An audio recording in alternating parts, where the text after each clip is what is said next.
কিছু কিছু ভালোবাসার আসলেই কোনো নাম হয় না।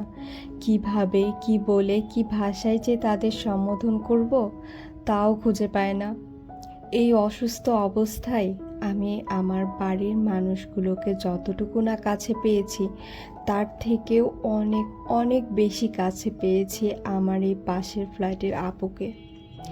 এই মানুষটাকে নিয়ে যতই বলবো ততই কম হয়ে যাবে। এই মানুষটা আমার এই কটা দিন এত বেশি যত্ন করেছে, যেখানে সবাই আমার কাছে আসতে ভয়ে কাতর।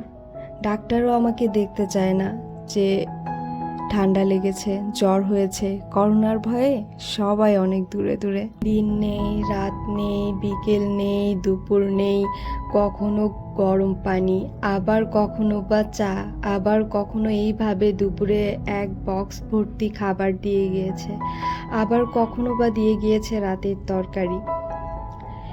আসলে এই নিঃস্বার্থ ভালোবাসার মানুষগুলোকে আল্লাহ সবার জন্য দেন না, আলহামদুলিল্লাহ আমার জন্য দিয়েছেন। যেমন ফেসবুকের মানুষগুলো, আমার ছোট্ট পরিবারগুলো আমাকে ভালোবাসা দিয়েছে একভাবে, ঠিক তেমনই আমার পাশের ফ্ল্যাটের আপুও আমাকে অসম্ভব রকমের যত্ন করে আগলে রেখেছে, একদম বড় বোনের মতো।